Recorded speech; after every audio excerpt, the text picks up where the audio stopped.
Hello, I'm Mr. Weimann, and I'm excited to share with you information about maps this year.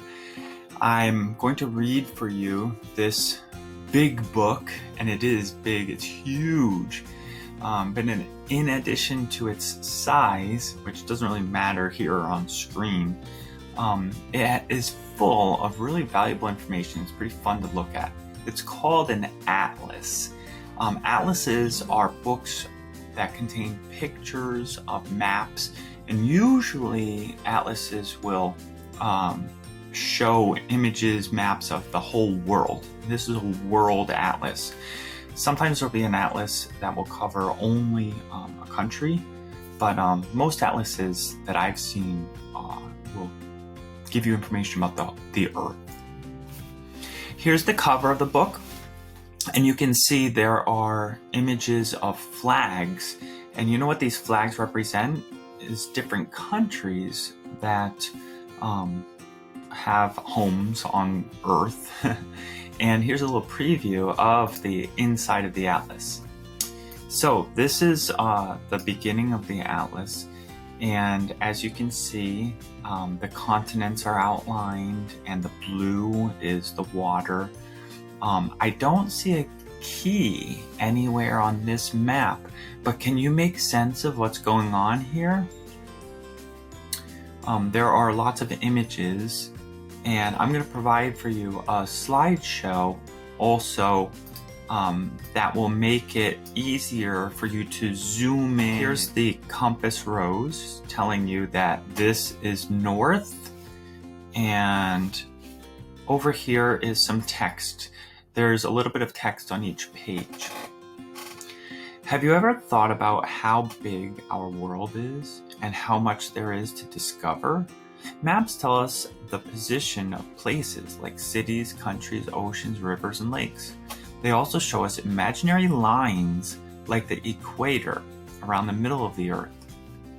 Right here, here's the equator.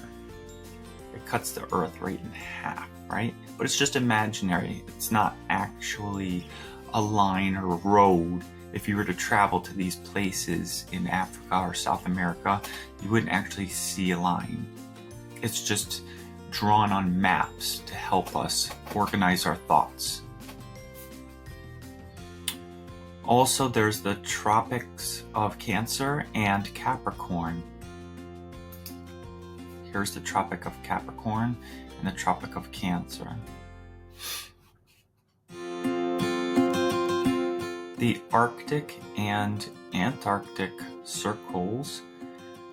So right here, so there's a straight line. It kind of curves over here. And we know already that flat maps like this aren't true to scale, and they kind of distort the picture of things.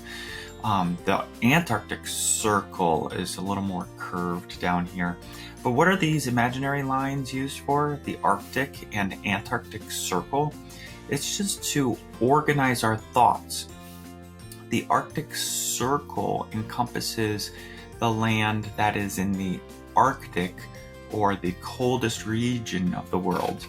No matter which way the world is tilted, whether the Arctic is getting summer or Antarctica is getting summer, it's still really cold and full of ice in both places. This giant book is also an atlas that tells you farming and tells you about activities all over the world. The products of farming and industry show you the sort of work people do in different countries. The pictograms, or the pictures, make it easy to see, to visualize. Sometimes the atlas shows you where people go to have fun, or what kind of wild animals you might expect to see in different parts of the world. Are you ready? And here we do have a key. So this image would be potatoes, and then we've got potash. I'm not sure what that is. Silver would be mined, sugar cane, cotton. So these are some industries that would be found around these geographical locations. The continents of North America and South America make up the Western Hemisphere, or western half of the globe. Look at the 4 main points of the compass: north, south, east, and west. These points help us look in the right direction. Now look at North America. Can you find the Rocky Mountains in the west, or a great river in the east? Descendants of European settlers here speak mainly English, French, and Spanish. There are twice as many Spanish-speaking people in Mexico as in Spain, and more than in all the other Hispanic countries of the Americas.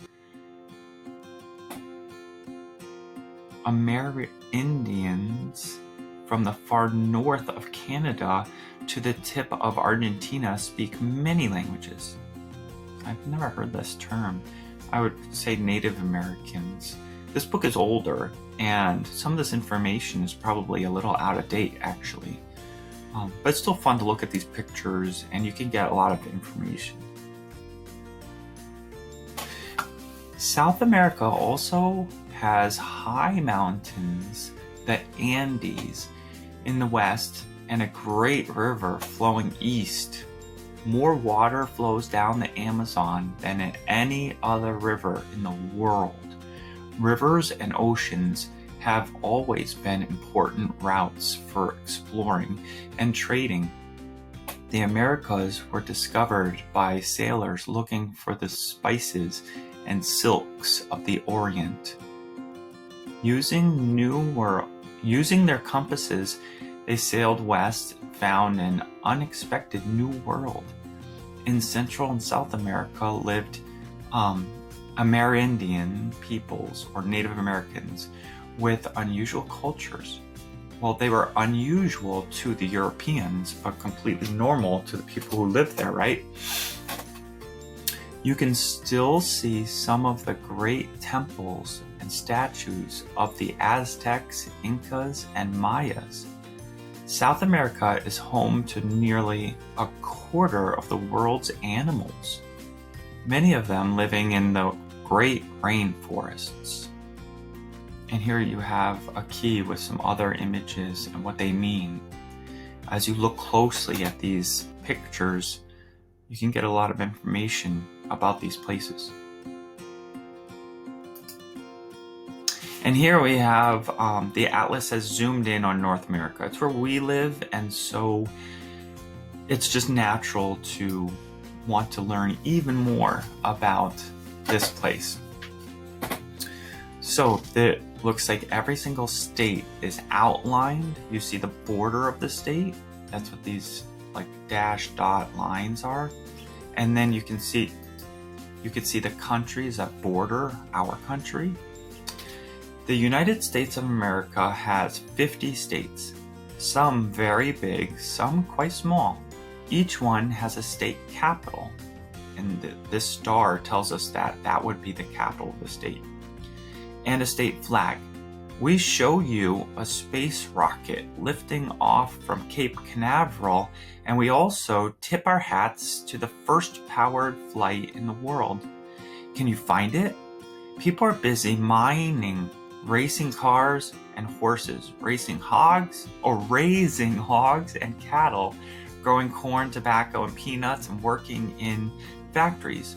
Some states have natural wonders like the Grand Canyon, or curious sights such as faces of American presidents carved on Mount Rushmore. Take a trip around the USA and see what you can discover. In other words, zoom in, take a really close look at all the different states and what they have to offer, what they're known for. Here we have an image of Europe. And Europe is on the other side of the Atlantic Ocean from us. Here's the Atlantic Ocean. The Old World usually refers to Europe, a small continent containing over 30 countries. Some, like Liechtenstein and San Marino, are too tiny to really show on this map. The people speak many different languages all over Europe, but are very active in trading with each other. Recently for this book, a number of countries formed the European community to make trade easier. We call this the European Union. Some countries have plenty of natural resources to sell: coal, iron, oil, or natural gas, for example. Others have lots of factories and sell manufactured goods, such as clothing or cars. Over the centuries, as farms and cities developed, many wild animals disappeared. Some, they didn't disappear. Humans either killed them or took over the land that wild animals lived on, limiting the habitat, right? Some, however, like the ancient European bison in Poland, still survive in protected areas or remote places. Oftentimes, the people of a place will designate national parks in order for wild animals to have land to live on. And here's an image of Asia, which is right next to Europe. And you can see, here's Europe. So this book made Europe look really large, but then when you go to Asia, you can see that Europe is a lot smaller than Asia. Asia is huge. Here's the key, and the text says, Asia is the winner when it comes to biggest. This largest continent is the home of ancient civilizations like those of India and China. Both these countries have huge populations. There are more people in China than any other country in the whole world. Enormous deserts sweep from Saudi Arabia to Mongolia. The Himalaya mountains have the greatest peaks. Everest is the highest mountain in the world, a challenge to the most daring climbers. The jungles of Southeast Asia provide much of the world's rubber. There are many wild and remote corners of Asia where unusual animals live. Can you spot a few? And now it's time to look at Africa. The second biggest is a continent of contrasts. The Great Sahara Desert in the north, steamy rainforests near the equator, and dry, mild highlands toward the south. There are over 50 countries in the continent, as well as many languages and different kinds of people. Arabs, or Arabic people, mainly in the northern rim. Black Africans, Bushmen, and I'm not familiar with this, Hottentots in the center and south, and people of European origin in former colonies such as Kenya and South Africa. Most African Americans are descended from people who were taken as slaves from the lands of Central West Africa. One of the world's most ancient cultures arose in Egypt, where you can still see great pyramids and other monuments. Over here we have Australia. Now, Australia is not right next to Africa. This is a different page, and it's pretty far from Africa, actually. It is east. It's actually, I would say, southeast from Africa. Australia, the smallest continent, has busy modern cities and thousands of miles of beaches, as well as great stretches of land for grazing sheep and cattle. They are protected from roving wild dogs called dingoes by a fence hundreds of miles long. European settlement only began after 1770 in the land once sparsely inhabited by the native Aboriginal people. Aboriginal means original. The people who lived there before Europeans ever landed.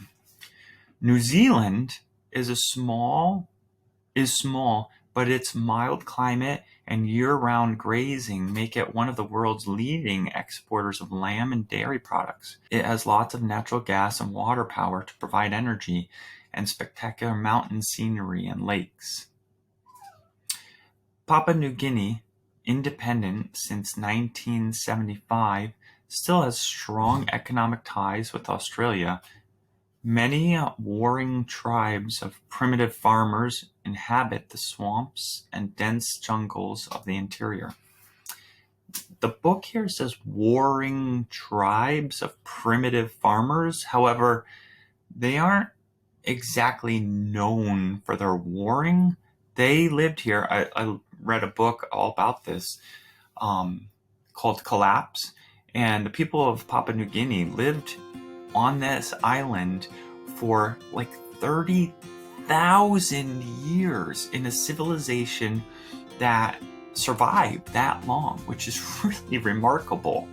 And the book Collapse talked about their civilization because it didn't collapse over that huge amount of time, even though they lived on an island that had limited resources. It's pretty remarkable. Oh, and I guess this is the last page. So there you have it. Your world atlas in pictograms. I hope that you got something out of this video and enjoy looking closely at the slideshow that is the book.